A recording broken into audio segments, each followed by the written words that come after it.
Hello.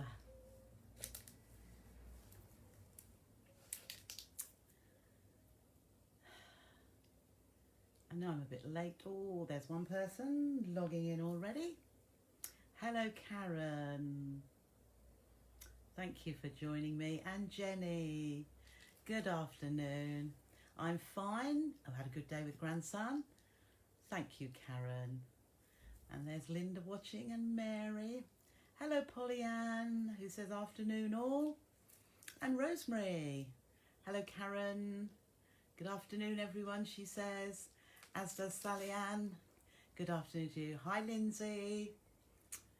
And hi, Linda says hello to everyone. Hello, Sandy. Nice to see you again today. Hello, Sally. Good afternoon. Hope everybody's had a great day today, and I'm sure you have. Hello, Mary says hello to all. Lindsay says hi to all. And Pamela says hi to all. And there's Carol. And Rosemary says hello to everyone too. And Sue, Mad Hatter, are you really? She says good afternoon, everyone. Hello, says Leslie. And Tracy's watching. I'm surprised Tracy's watching. She'd be sewing. No, she's got to get that next project underway. Hi, Di. Says afternoon to everyone. Hi, Val. Jenny hopes I'm well and everybody else is well. Yes, not bad at all. Carol says hi to everyone. And there's Deborah. Just had a quick call with Deborah. I know she's okay now. And hello, Mary. I've had a nice day. And hi to all, she says. And there's Josie watching. Hello, Josie. And Sheila. And Jeanette. Hello, Diane. And who else is there? Maggie. Afternoon, Maggie. And she says hi to everyone. And Catherine, you're trying another Trisha make, the fabric box. Lovely. I know somebody who's making I think they've made 2 and they're making a few more as well. They are addictive. In fact, most of the things I make are addictive because that's why I do them, because I love doing them. Hello, Alan, who says hello to the girls from sunny Brighton. Lovely. It's got warmer as the days progressed. I went down to school to pick second grandson up, or first one. I've got second one looking after. And it was like cool and then warm, and it's now really quite pleasant.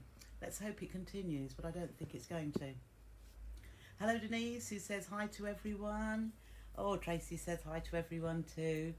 What have you been sewing today, Tracy? Or what's everybody been sewing today? Hello, Shirley. I'll show you what I've been sewing in a minute. You've probably spotted it already. Shirley says good afternoon to all. Lindsay says, how's my dad? Well, who knows? I don't think we ever get the full truth from the hospital. I haven't had an update today, but I think he will have had by the time he comes back, he will have had a scan of every part of his body, basically. And we shall see. We've still got to get the carers in place yet. So they're hanging on to him, and I think while he's there, he's having a bit of a party with every scan that you could possibly have. But as far as I'm aware, he's okay. And then the next day we'll hear something which makes you think, oh dear, what now? But yes, we'll see. We're hoping he's absolutely fine, and I'm sure he will be. He'll be home soon, as I say, as soon as the care plan's in place. But I think there's still not enough carers in whichever company they're using to put them in for 4 visits a day. It's just waiting. It's unfair on him, really. But if he's needing treatment, then he is in the best place at the moment. Hello, Josie. Josie says hi to everyone. Hello, Vera. Vera says hi to everyone. And Deborah says too. And Jeanette says, good afternoon, just finishing an embroidery pattern. Oh, you're loving that V3, aren't you, Jeanette? I'm glad you are. Sandy's just finished her mug carrier. Fantastic. I hope you're going to put these things on that on the Sew Trisha Sews page. I thought I will put a post up if I get a chance tonight. I've still got a few bits to do, but I thought on the Sew Trisha Sews page, if I'll do a giveaway I've got lots of things that I could give away. Off the top of my head, I don't know what it is at the minute, but I could have some fabric end of bolts, this sort of thing. But I thought I will put something like, show me your favourite make of the lockdown period. So I know you've all been making lots of things, and I know they'll all be beautiful. What I'll either do is randomly select with just scrolling up or scrolling down and seeing where it lands, or I can get Martin to cast his beady eye and tell me which he likes best. He might say to me, oh, you must be joking, what do I know? But it's on the appeal. So watch out for that. On the, I'll put it on the, what shall I put it on? I'll put it on the Sew Trisha Sews page. So if you're not already in that group, if you click on it, and I think I might have to confirm or approve, but I will do that every time because it's working now. You know, I went through that short period where it told me I could not approve any because I wasn't an admin. Well, as I set the page up, and as I'm the only admin on it, I don't know what that was all about, but I think the lovely Sam said to me it's happened to him and it sorts itself out. And do you know what? It did. So now it's okay. So the page is SO, or the group, Trisha Sews, SEWS. I thought I couldn't have two SEWs in the name. So well done, Sandy. Hi, Jill. Oh, Sally's done a Dresden mat. Beautiful. Karen has been making patchwork blocks today and planning a Dresden plate tonight. Feeling more confident being part of this group. Fantastic, Karen. That's exactly how I want you all to feel, because you've all got the ability. It's just raising your confidence levels to know. I mean, you're not being over the top and bragging and, you know, just being... You're just showing, just like I show you how I make things, and I'm glad I'm passing on, you know, some tips and some hints about it so that you get a lovely finish and you're pleased with what you make. So well done, you. Oh, hello, Katie, my lovely. And Mary, hello. She says hi to everyone. Tracy's had her granddaughter around, so no sewing today. I know you can't get much done, can you? I do have a half-finished project, though. And as soon as you get that half an hour or more, you'll be onto it. I know, Tracy. Hello, Mary. You're still working on a scrap quilt using one of my tutorials, which will be a Linus quilt. That's lovely. The Linus project is a great ongoing, almost charity. It's where they make small quilts. So really, they're things which you could use, you know, when you're learning a technique, because they're not that big, are they? I can't think what the size is now. Is it something like 24 by 18 or smaller than that? I don't know. But it's for... I'm blagging it here. It's for a hospital, or I think it's for premature babies. Correct me if I'm wrong. But it's an ongoing project which has been going for some years, and they're always needing them. Di, what's Di doing? She's hoping to start both of these projects when life gets out of the way. How did the blocks go? Did you find them easy? Trisha makes it look that way. Yes, they are easy, I'll tell you that. Oh, hi Patricia and everyone, she says. So Linda's made a book cover, face wipes and face wipes holder. Brilliant. You're actually, everybody is sort of broadening their horizons and going for all sorts of things, because using your sewing machine, you can make whatever you like, can't you? Oh, thank you, Maggie. Yes, I hope it's not too long as well, because I shall be round there. I hope he's home before Father's Day. I mean, he should be, because I've taken on a project. My mum said he needed some, you know, on the arms of your chair, sometimes you have, or in the olden days, you always had a nice hand-embroidered, not doily, but a hand-embroidered, usually a piece of linen that just went over back of the settee and over the arms as well. Well, he has some sort of covering which he likes and Mum likes, and she said she needed to make, and I said, well, I will make those, because what do you give your dad for Father's Day every year? So that's what I shall be doing as well. Before the 21st of June it is. So that is 10, 12 days away, not too bad. Hello Val. Val says hello to fellow sewing buddies. And there's Moya watching. What's that little gif there? Yes. Hello Moya. Is it pensive? Sandy, having worked out how to put things on your, haven't worked out how to put things on your page yet. It should be right at the top. It says post. And I think you should be able to there. But if you need to click join the group, that's the only thing I would say. And then we can do that. Oh, there's Dawn watching. Hello Mrs A. Hello Mrs M. Handmade by Moya. I like that. You're making lots of those lovely lunchbox bags. Brilliant. And your colour fabric combinations is just wonderful. They look great. Hi everyone, says Christine. Teddy, the dog, is demanding his dinner, so she'll be back in a moment. You know me, Christine. You won't have missed anything of the demo by then. Sally Ann's on shielding, so I haven't seen my children or grandchildren, so I miss the cuddles. Yes, but I hope it won't be long for you, Sally Ann, because, yeah, I'm absolutely loving it at the moment. Lindsay's been making a lunch bag, as Poppy loved the one you made so much. She wants one to put all her makeup in. Nearly finished. Well done. Just got the top stitching around the top and the drawstring to put in. Oh, that's definitely the final few metres there. Right, Mary, 20 by 20, Trisha, but our local cohort. Oh, right, okay, 20 by 20. So these are the Linus quilts, 20 by 20.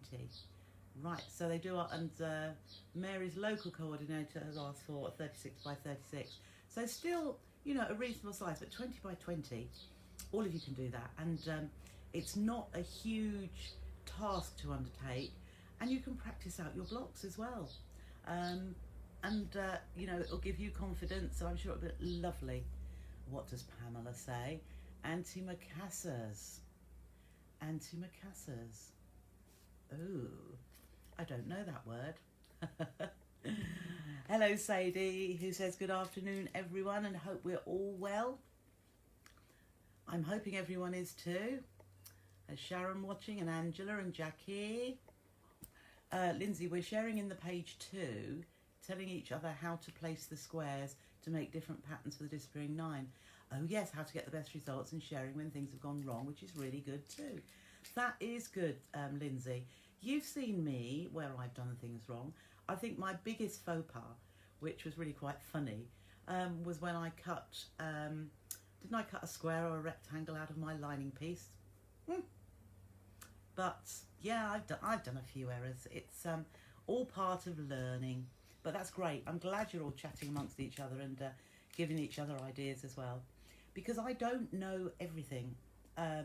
And, you know, I learn from you. I did briefly see that, and I shall have to, because I sort of got in mind one of the next projects I might do as a disappearing 9 patch in a different way, but I haven't had the time to actually sort of practice and see what looked good, or the combination of fabrics I was thinking of, basically just the time to do too much thinking, but it will come.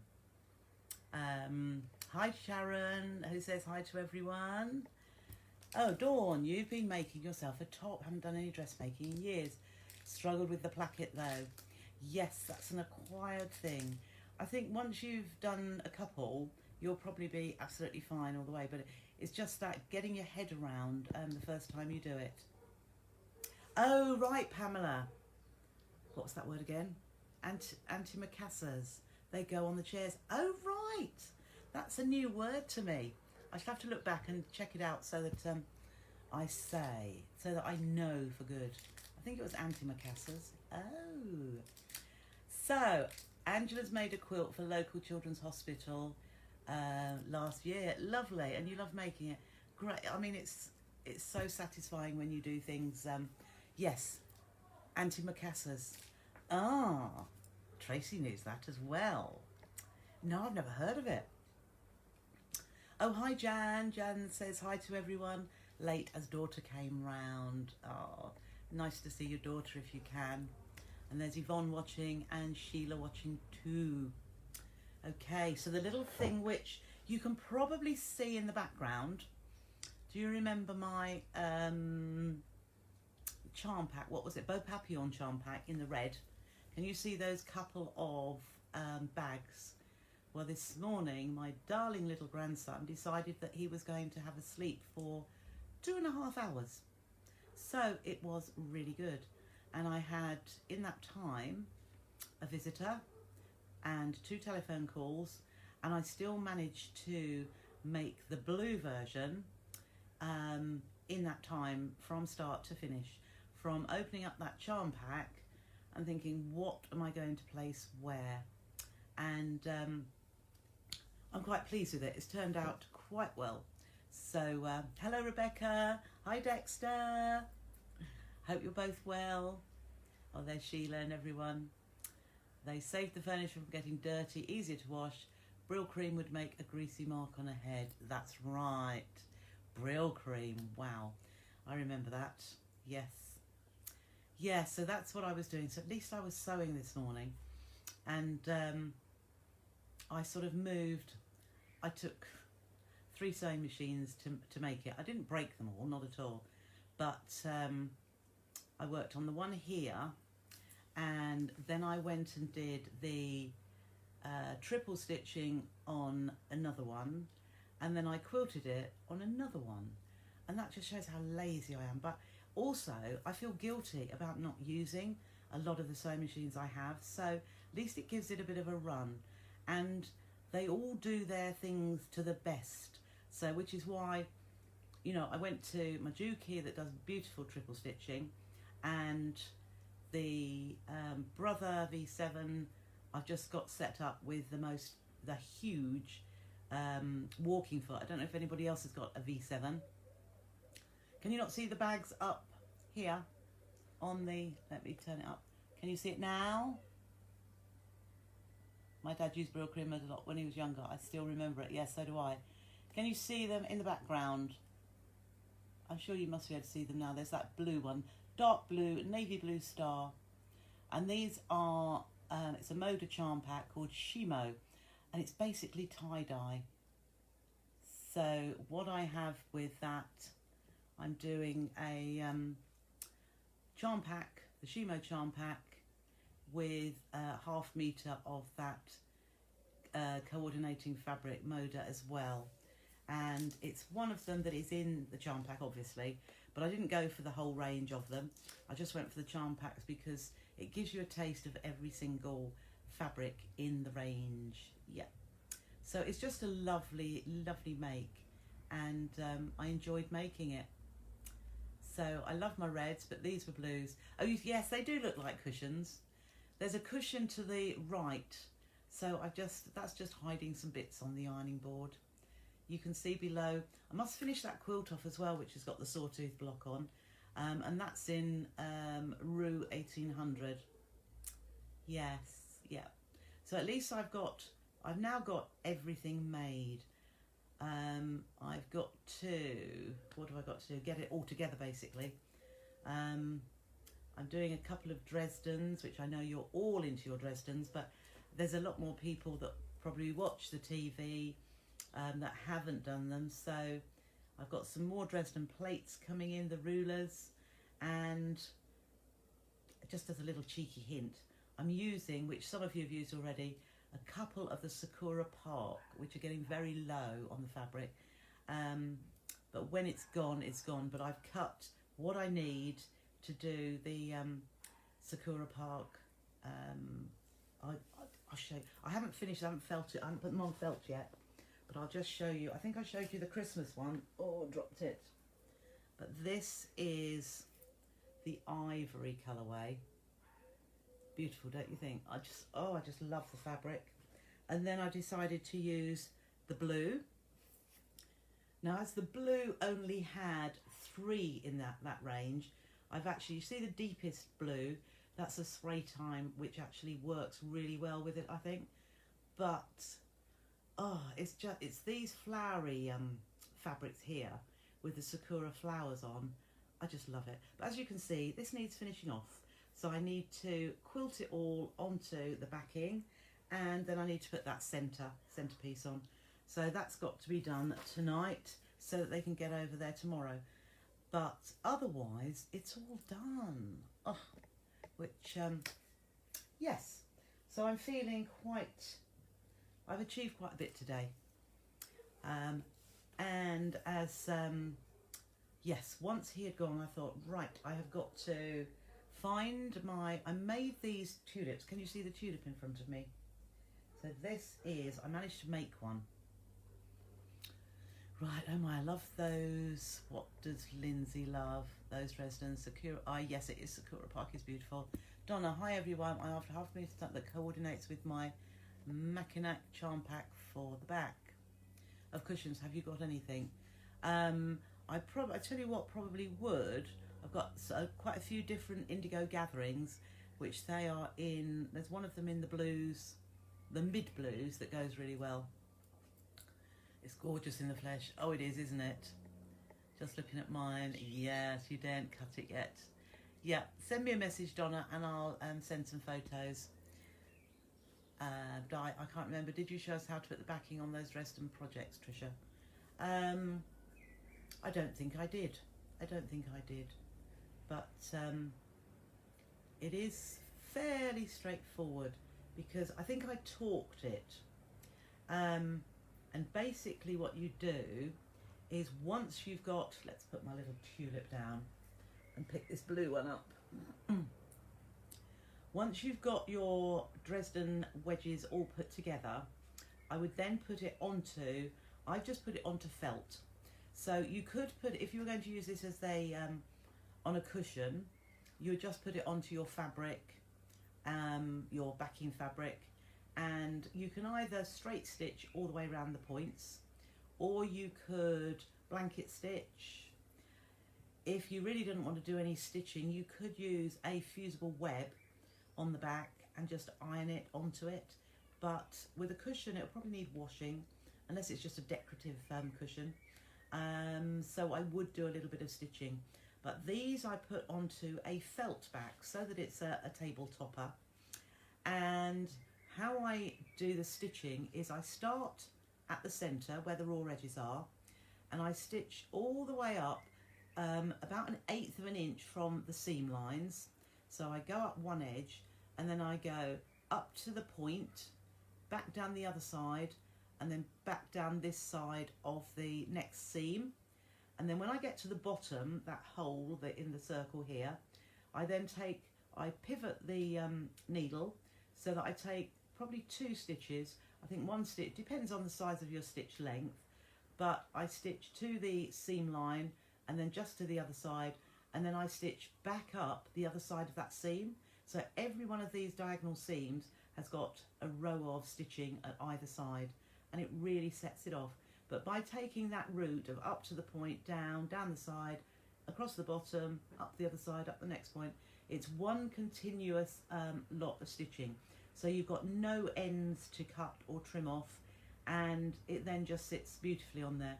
Then with the felt, I trim around the edge of the felt because it doesn't fray, and I leave about 1/8 of an inch from the edge of your fabric so that you've got an outline of white or whatever colour your backing fabric is. Then I make my circle for the centre, and I just put that in place so it's central, and I just top stitch around the edge of the circle in place as well. And it is a straightforward, it's just time consuming doing all that stitching, but it will get done. So that is how you do that.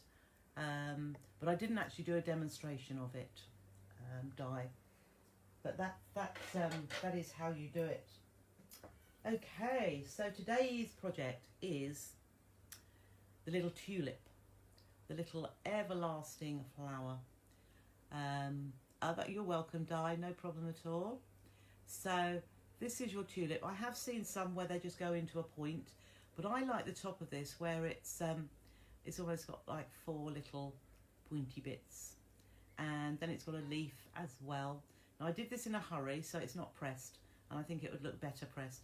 And also I hadn't got enough of this bright green fabric, which I just happened to come across.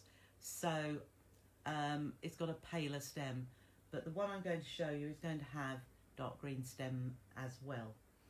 But what I would say, these look lovely if you've got lots. So if you go for one colour theme like red, if you then, which I couldn't find any of, if you make some more in, say, a polka dot, red with little white dots on, or a gingham, or a red and white, just a red and white all over pattern, they look absolutely lovely. Or you could do it in all in pinks, or, you know, just have a lot of them. But they do look lovely in floral fabrics, even though would felt to be suitable to make them into placemats. Yes, I don't see why not, because it's all washable. I might not want somebody putting their dinner plate with gravy on my Sakura Park centerpiece, but yes, you could. Yeah, you absolutely could, Pamela. No problem. So there is our tulip. So I'm going to do it from start to finish because they don't take that long. And I said I wasn't going to use a sewing machine, but I will for a little bit because I thought there's odd bits that need. Well, you could actually do these all by hand, but I think because we've got a sewing machine, we like to use it where we can. So let me take you in a little bit further. Now I should have had a piece of paper because I'm going to be messy. So let's pop that down there. Oh no, we'll put it on the top of the machine so you can see that there. Yeah, that's good. Right, let's bring you in and I'll tell you what you need. Let's come across here just so we can see the most of that table that we can. Right, so what we need one piece of whatever fabric that you are going to use. Oh, sounds like I don't know, going overhead. Anyhow, this piece is 4.5 inches by 3. And you need one of those. That is going to be the tulip. Then you need however long, where's my, oh goodness gracious me. So where is my straw? Oh, here it is. Always hiding from me. So dig out of your cupboard one of those plastic straws, which we don't use anymore, and make some use out of it. So I've got a little box full, but I like to use them when I'm making these flowers. So just one ordinary plastic straw, which is now going to be reusable because it's going to be there as a flower. Then one strip of your stem fabric, which is 1.25 inches wide. I will trim down the straw so that it fits my fabric, but this is 1.25 inches wide by whatever this was, just under 8 inches. But you can make that as long as you like to fit your straw, but 1.25 inches wide is good. And then 2 leaf shapes. So just 2 pieces like that. Now I thought what I might do, I did come across, I thought, I know I've done these before, I know I wrote some handwritten instructions. So what I will do is, I'll show you this. It's very, very basic, but I have this here. So if any of you would like a PDF of these shapes, that is not to scale, and it's hand drawn, you see, and just the measurements there. But if you would like a copy of this, I'll do it as a PDF, and I will send it through to you. But you do need to email me though, please, because I need your email address. And how it helps is that your email comes through and I can just reply to it, attaching the PDF for it. So more than welcome. And if anybody still wants the face mask, absolutely welcome too. And my email address, and I haven't got it here, is triciaablett@hotmail.com. And that is TRICIAABLETT@hotmail.com. I keep coming across it every now and again when I move papers. Do you ever go moving papers around a table? Because I do. And one gets on top of the other and then I lose something and oh my goodness. I'm just a nightmare actually. So I tell you what I'll do first of all. I will do the sewing bits on the sewing machine so that I can then shift it out of the way. So let's just pop that there. So the first thing I'm going to do is take my 2 leaf pieces, and if these can be a pattern fabric as well, but I've just chosen, or I just happened to find these plain green which I used before. So the first thing I'm going to do is turn 1/4 inch up at the bottom to the wrong side. So I'm just going to finger press that. I am going to put the iron on in a minute. So if you've got a patterned fabric, please do this to the wrong side. So that would be your right side, and the 1/4 inch turn back is to the wrong side. So I've got 2 pieces like so, and then I'm just going to line those up. It's so much easier to do it this way. I'll put a pin, I'll pop a pin in it at that bottom. Okay, line those, and then I'm just going to stitch with 1/4 inch seam allowance the whole way around that edge, but leaving this bottom edge open. So because I'm starting on the wrong side, it means I'll take the pin out in a moment. So I will reverse once I have started down there, just to hold that. And also I'm using a 1.8 stitch length, so I'm going on with that patchwork stitch, or patchwork length, and I'm using that because I want it to be very small so that I get a nice smooth curve. And what I'm going to do, when I've got to the end of the point, I'm going to actually stitch right off. You could stop. See, I've stitched right to the end and come off there. You could stop at 1/4 inch away and come back down the other side. But I like to have, I'm now going to cross over. So I'll show you, I'll start just at the other edge and starting at the top and just coming down around here. As there's a slight curve, I'm just going to take it slowly around that curve. Make sure that turn back stays turned back, and then just reverse there as well. Oh, carry on sewing, why don't you? I'll just trim that off and then I'll show you what the top looks like. So apart from that side, so my top looks like that. You can see, so I've got the stitch coming across and across, and I am going to trim that away, not cutting those stitches, and I'll trim a little bit here as well. So just to reduce that bulk down that top edge, whoops, there.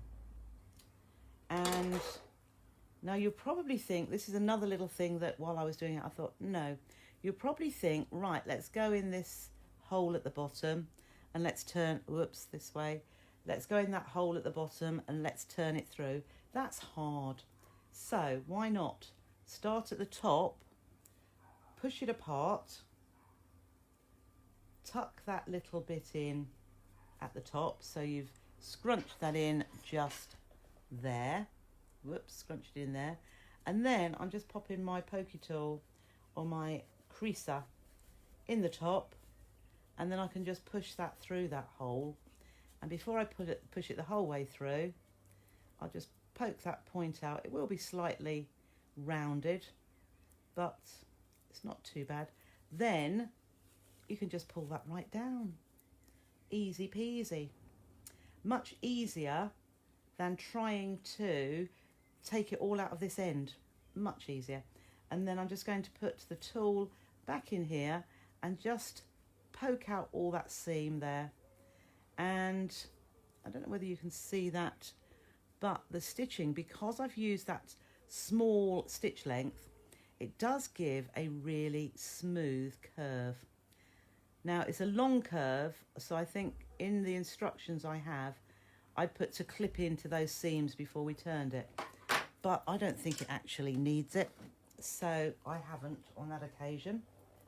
Oh, let's turn that iron on. So I'll just put that there for a moment and see what I have done with my mat Oh, there it is. Oh, right behind me. It's behind you. So let's bring that in there. So all I'm going to do is just push those seams out to the edges and just smooth that down and just give that a nice, because it will, there, that looks better than the other one already. And you can also, if you want to, top stitch all around these edges, but I don't really think it needs it. Trying to keep it looking like a stem, a leaf rather. I would just rather see a smooth edge than put an outline stitch, a top stitch on there. So actually I'll leave that on because I'll do the next bit as well. So there is my leaf, okay? Nice and neat, beautifully pressed. And as I say, that beautiful curve, because we've got that short length of stitch. So if you can turn it down to 1.8 or 2, it will give you that lovely finish. So we'll pop that down there. Then I'll take now, so that I can get rid of the sewing machine for this point. And I'm taking my tulip head. Let's just see if anybody's saying anything here. Oh, hi Kate. Lol, nifty trick. I like it. That's clever. Oh, are we talking about turning it inside out? Yes. Okay. That's good. So, oh yes. First day back at work for Kate. Oh, I hope it was good too. Tracy, I saw someone had made these on another Facebook page and wanted to have a go at making them. Oh, right. I guess you could top stitch to vein. Well, we've had this on the list for a little while, haven't we? So I guess you could top stitch. You could. But then I was thinking, do tulip leaves have a vein? I suppose they do up the middle. Yeah. Yeah, I thought about them. Then I thought, oh, to me, they usually look a bit flat. Okay, so, well, going back to the leaf, I mean, what I did, here was my template, which I had handily kept together, and I just folded, can you see that shape there? I just folded the card, this was an index card, I think, and then I just drew a shape like so, so it's on the fold, and then you know it's an even shape, because that's just going to tuck around just like that. But as I say, if you ask for the PDF, you'll have the shape on there. So with this is my tulip head. So the first thing we're going to do, and this is all to make things easy, is to, on the long edges, I'm going to fold back by 1/4 of an inch the long edge, top and bottom, which is why I kept the iron hot. So I'll just, so it's only roughly, you don't want it to be less than 1/4 of an inch. And the more you turn it back, the smaller your tulip will be. Okay, so there is one edge. So it's just to keep it nice and neat. Let's push that back. And this is how I use it. I just usually stretch it out in front of me and then let the iron do the work. And we can turn it that way as well. Okay, so there is, now the rest is going to be done by hand, and believe you me, there is not very much. Just that's it, put my iron there. So a little bit of, oh, I didn't say, a little bit of stuffing, toy stuffing, you need as well. So I'm going to remove that. Oh, see the dust under there, or the bits. All right, so we have this here. Let's bring that in a little bit closer. There we are. So, yeah, I've got a little bit of toy stuffing, which you'll need in a moment. Actually, this was in the days of the Debbie Shaw design team, and it was one of her kits. I quite liked it. You see that? It's almost like bobbly, and it's really soft. I've never been able to get anywhere anymore, but they came in a kit with, in a plastic bag like this. A bit like sausage meat, I felt, but it's really nice. So this is where you need a bit of coordinating thread. So fortunately I had a little, so I have got some red, but obviously if you choose to do your tulips in different colours, which as I said, they do look really nice. Oh, for goodness sake, I'll just cut this piece, and I've got my green thread in there from doing the, all right, there we are. So a little bit of red thread, and then I'm going to change to, let's see, just thinking which order. So I am going to actually double my thread up. So I'm going to just thread that and then take it down and knot it at the bottom, because this is the knot is going to be hidden. Probably, so I've done it like this, so that one strand goes through the eye of the needle. What I would say with that, if you were to double your thread first and then thread it, there's no looping. Sometimes when you do the single thread going through the needle and back down, as you're stitching, it's sometimes one length loops a bit, so you have to keep pulling it, but it doesn't really matter. Oh, I did want one more bit of sewing actually. Right, I might do it by hand. So now I'm going to fold right sides together of the short edges and stitch down there. Oh bother, that was very I will do it. So I could do it by hand, but I'm just very quickly, where's my, that's it, oh, that's leaning on something. Very quickly I'm just going to stitch with the machine. So I've got both my short ends folded back by 1/4 inch. So I'm just lining those up carefully. I think my machine is in an uneven position. What is it on? Oh, I don't know. But I'll just, because it's only a very short bit to do, you don't mind not really seeing that. So just reverse there and cut. Okay, lift that and move that out of the way. Oh, it's sitting on something, I don't know. Right, so I'm going to trim that bit of cream thread. A good idea to use red thread so it coordinates, but we don't stretch this seam apart, so you won't notice it, but it's always good to coordinate your threads. So what I'm going to do now is turn this to the right side. Okay, that's it. Don't think so. Get that kind of stuffing in craft. Oh right, yes, yeah. Oh, perhaps they get a big deal in. You got a random pillow. Yeah, that's what I usually have, my random pillow. And it had that bobbly. Oh right, and it was from Dunelm. Oh, I do quite like it though, you see. Okay, so I have my beautiful little tube with very neat folded back edges. So all I'm going to do, and this is only going to be work in progress because I need to tackle the stem. So with my knotted end going on the inside, I'm just taking my first stitch just past the seam, and I'm stitching about 1/8 inch from, I don't know how well you can see, oh yeah, that's not too bad. I'm just going in and out. The stitches are probably 1/8 inch long. You don't want huge stitches, and I don't think you want any smaller really than what I'm doing here, 1/8 inch or so, because these are the pleats at the bottom of it. So I just pull that through. You can see that pleating up nicely now, and just carry on round. So it's just holding down the fabric, the 1/4 inch that we turned back to the wrong side, the right side. Okay, and as you see, it's about 2 lots. I'm just using the needle, bobbing it up and down just to get round to the other side.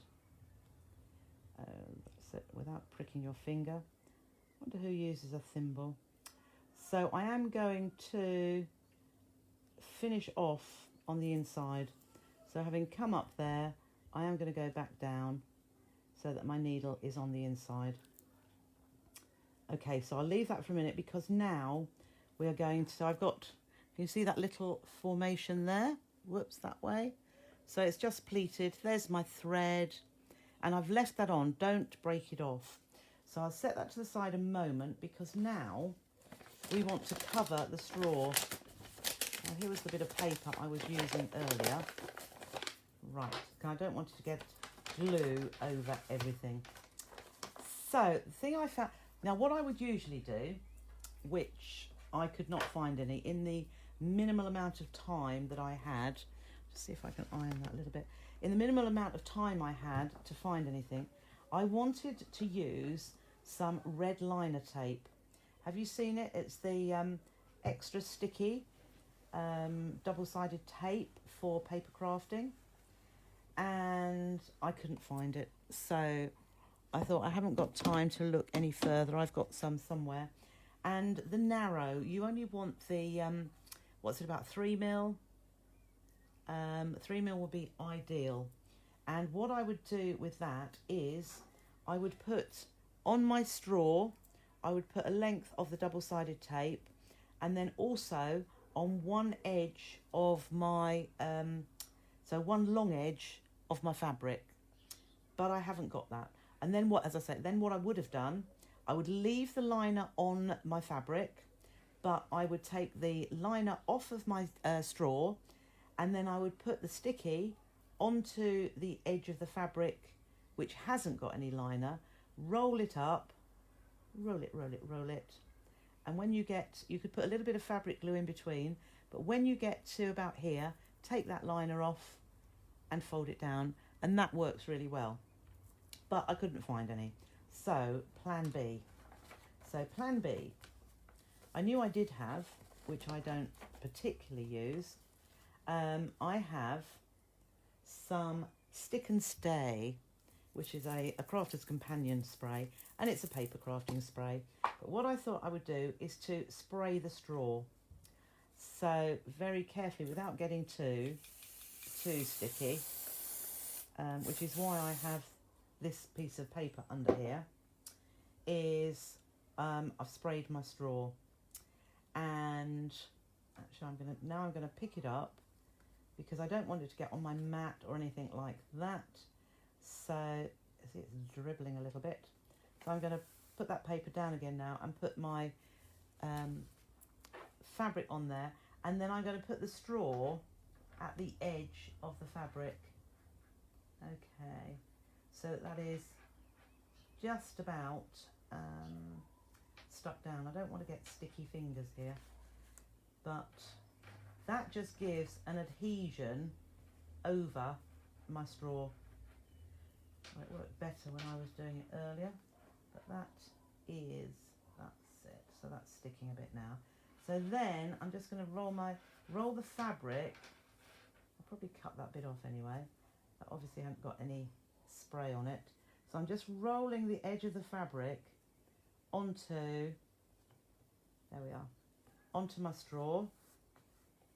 And then I am going to roll it round. So this is where I brought in another pin flare bookbinding glue. Used to be in a round pot, brilliant for your paper crafting and journal book making with your grey board, bound board, that sort of thing. But they now do it with a nice fine nozzle. I say bookbinding glue, but if you what's her name? Oh, I know her name. But she used to do some fabrics, and she would actually mount it onto card or fabric boxes where you put the fabric over the card. So I've always loved bookbinding glue.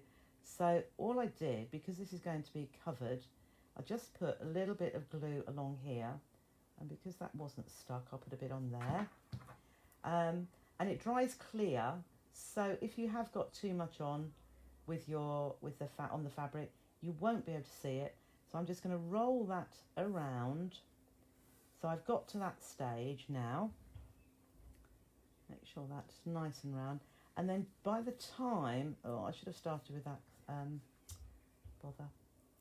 Right, by the time I have got to, I might trim that off, because I don't like that bit. That bit was supposed to be in the inside.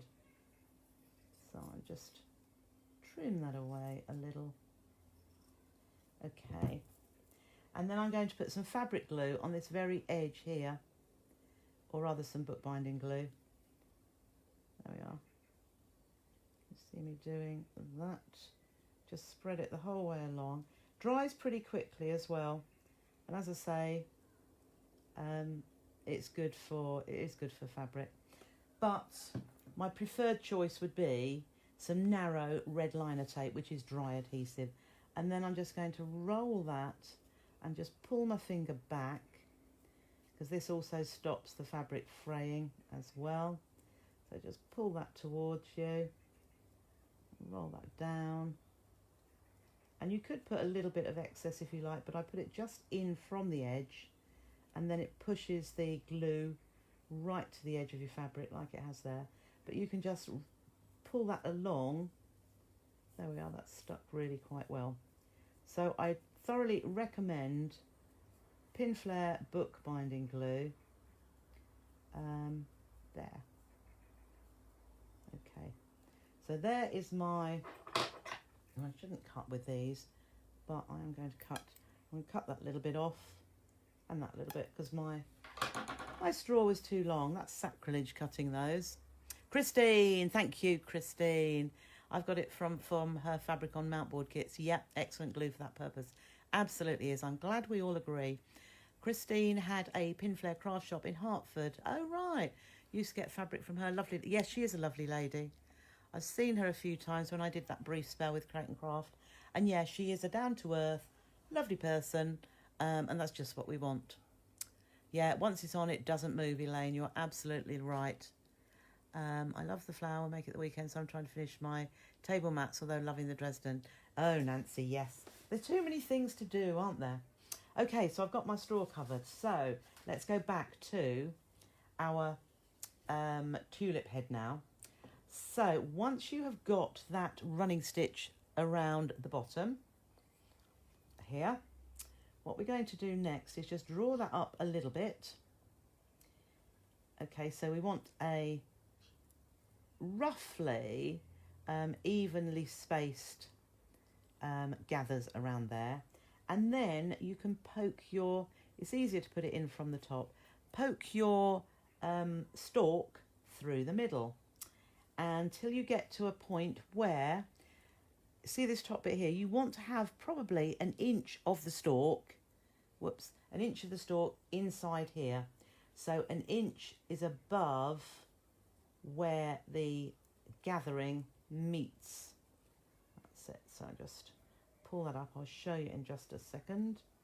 We don't want it to be poking out of the top, but can you see it's in there, but it is about perhaps an inch down, so it won't show when I've put the stuffing in there. All right, so I'll just move those gathers around so they are fairly even, and then just, you could put a little bit of glue under here as well. So you could put some glue under there. I haven't done, but I'm just holding that firmly, and I'm going to take another stitch into that next gather because I want it to hold really well. Okay, I don't want this to move on my stalk, so I've pulled that up, and then I'll just take another stitch into the top of those gathers just to hold it. And then what I also like to do, if you can catch a little bit of the green stem, which I've gone through there, and then it's holding the fabric, and I'll do that just again. Now I know there's glue up there, so I'll try and go past that. So, oops. No, we're not getting in there. Yes, we are. All right, so I've gone through the fabric again, and then through the stalk fabric, and then just the tip of some of those pleats. And I'll do one more, because I know there's no glue there. So again, into that stalk fabric and into a little bit of the gather. So that's now holding the stem. I'm just pulling that. And now I'm going to put the, I'm going to take up the needle. No, I'm not going to do it yet. I'm going to do it in a minute. So I'm going to leave my needle, don't cut your thread. Just poke that down just a little bit. Put your finger inside it. And this is where you take your stuffing. And I want stuffing to go, can you see in there? I want stuffing to go all the way around the stalk. I don't want it all to be to one side of it. So while I can see, I'm just going to, and you'll be able to see the stalk in there. So where I can see at the moment, I've got more to this side. So I'm going to put a bit more to the other side.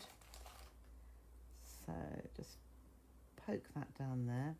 And you want it sort of fairly well stuffed, but not too much. Oh, I haven't got much around there again. Whoops. I'm keep looking to see where, can you see where that stalk is there? I need a bit more to go to the other side. I would just prefer that it's right in the middle of the stuffing. So I just poke that to that side. Because we want the stalk to be fairly central in there, I think, oh, that's plumper than the other one. So if you can sort of tuck that down just a little bit. And I think that is ample. Yeah, I think that is ample. So now, with my thread still attached, I'm going to poke my needle up. Now, the longer the needle, the better here. But I'm poking it up between the stalk and those gathers. And then I'm going to feel where it is. Oh, there it is. And just pull it through. There we go, it's coming. There we are. So I've pulled my needle up through the middle. As you know, I prefer to have whatever I'm doing as few breaks in the thread as possible. So because all that gathering is all in one thread and attaching it to the stalk, it's not going to come undone. And now it's attached here. So what we do now, we flatten. I've got my seam here. So I'm just going to flatten. I'm going to push that stuffing down. And I'm going to flatten the top so that it's centered. And then I've got my thread here. I think my thread is, yeah, it is behind there. So I'm just going where the seam is. I'm taking a little stitch into that side and into the other side as well. Oh, I think I accidentally caught it anyway. But I'm doing a double stitch just to hold that. Okay, so there I have a piece like that. Now I am going to, still keeping the thread intact, I am going to squash. I'm going to give myself a little point there and a little, I'm just pinching it so that I've got a mark. So then I'm going to go over to this crease mark here and then just pull that in, and then I'm going to this crease mark here from the inside to the out, and then pull those up and you have it like so. You see that there? And then I'm just going to put my finger and thumb just to hold it and double stitch. I will. And I will do a little knot because I don't want too much of a knot showing, but I'm going to just pull that tight, and there I've got that there. And then I'm just going to go down one of these holes. Oops, I don't want to go into the stalk. And I'm going to come out on the side of the tulip. This is how you bury your threads. Okay, and I'm going to pull it a little bit so that I can then clip off, and the end of the thread is in there. Okay, so I've stuffed that more than the other one, but there we are. That one's got less stuffing in than that one, so you stuff it to how you would like it to be. So there is my pointy heads. Now it's onto the leaf. So I'll get rid of, so I do change my colour thread. Whoops. So I have green, and again, just thread that up. Oh, my eyesight must still be all right if I can thread the eye of the needle. However, it is quite a big eye. Okay, wrap that around, pull it, and get myself a knot Just take that little bit of a knot off because we don't want the knot to show here. So the next thing with my leaf, I have my leaf here. So all I'm going to do, and where that's the raw edges, see that's glue's completely gone. I'm going to make sure that is against my leaf. Okay. So at the bottom, I'm leaving a little bit. Let's bring that up to about there. I'm leaving a bit of stem exposed here. Then I'm going to wrap that bottom edge around, and then I'm going to wrap the other side over the top. Okay, in fact we'll do it the other way around. I'm going to wrap the bottom one, doesn't matter, there's no right or wrong, but if I wrap that like so, and then wrap the top one over, and I'm going to make sure my knot goes inside. So I put my knot in there, and I'm even going to take a stitch into the stalk fabric. This is just securing the leaf to the stalk itself. And then I will go into the bottom of the other side just to help bring that together, and then pull that over.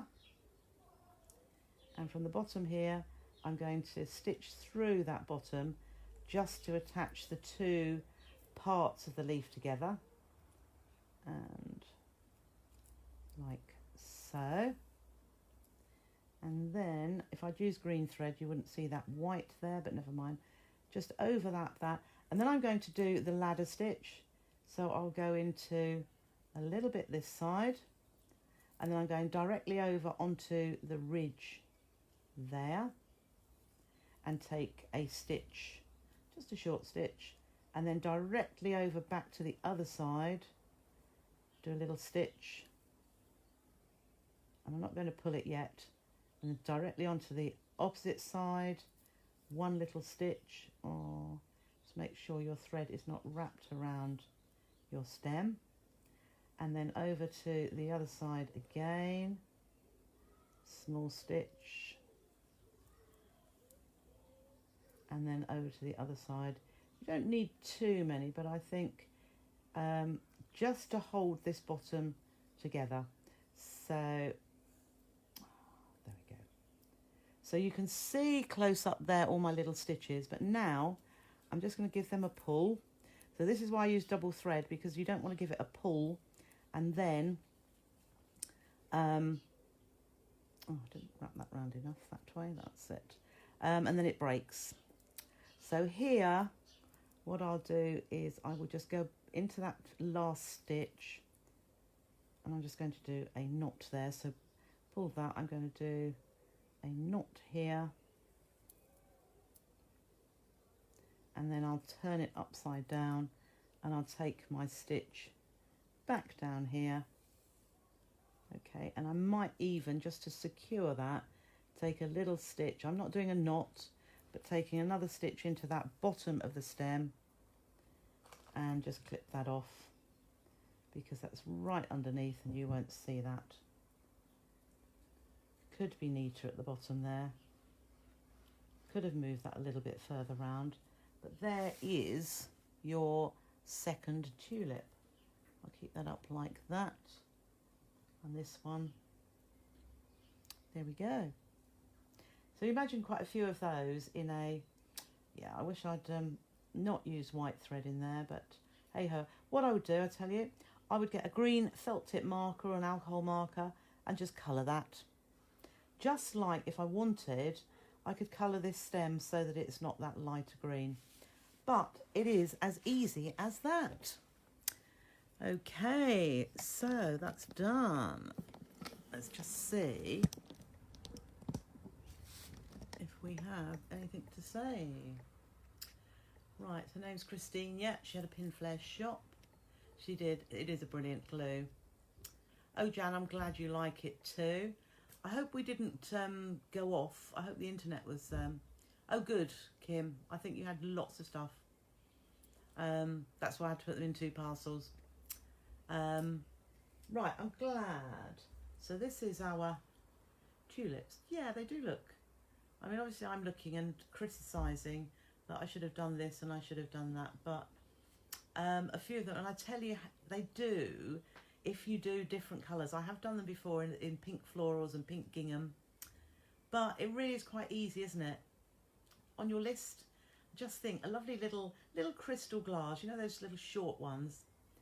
Lot easier than you thought. Yet another one to add to my to-do list. Oh, they will be good for your hay fever, Jan. Absolutely will. Because it won't give you hay fever at all. I suppose you could... No, yes, tulips have got their own smell.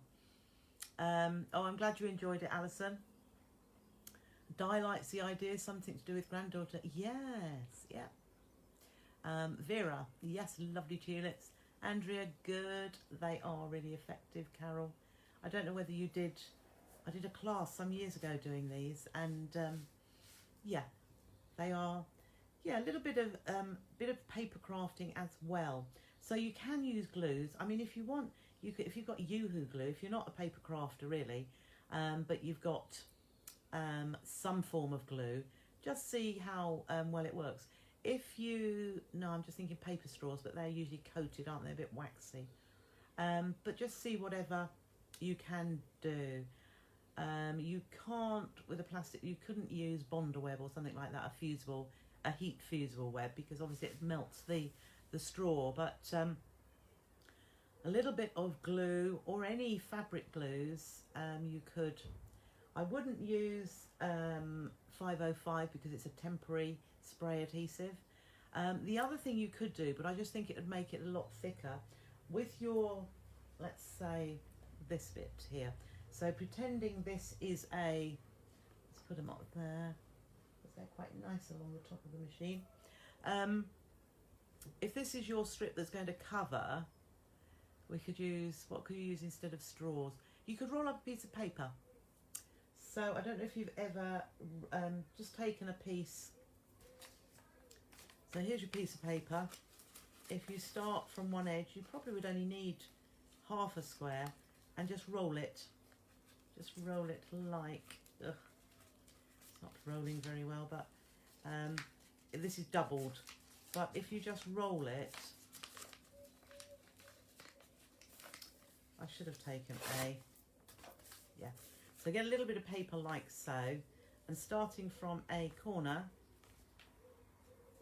just roll and roll.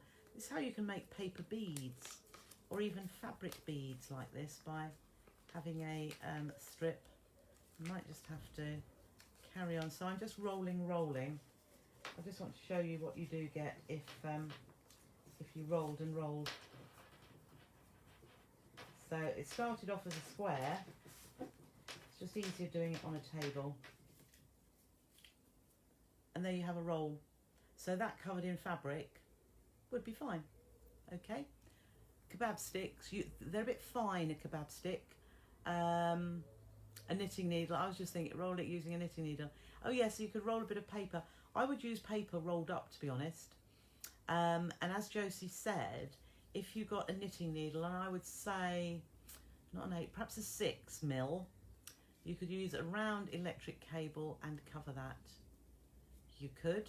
Well, the other thing you could do is use, rather than fabric, if you have got something else, you could use flower tape. You know when people make corsages and bouquets, and they put the that slightly stretchy florist tape around it, you could just cover it with florist tape if you wanted to instead. You've got paper straws and they're very strong. Yeah, well, I'm just thinking with a paper straw you might be able to use any glue on that. Yeah, and then you could bend it if you wanted. I had a bend in one of mine. But we like our tulips to be upright to begin with, and then they flop, don't they? Yeah. Then you could bend it. You could, indeed.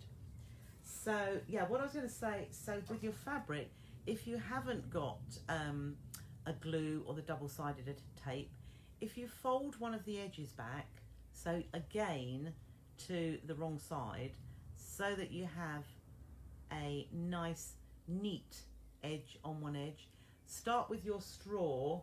This is obviously far too. Start with your straw on the raw edge and fold it round so that, I'll use one of these.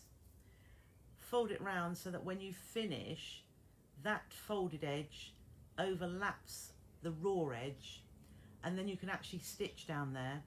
You could do, I wouldn't quite do a lap, I would do a whip stitch, or a stitch like you do when you're hand stitching the binding of your quilt.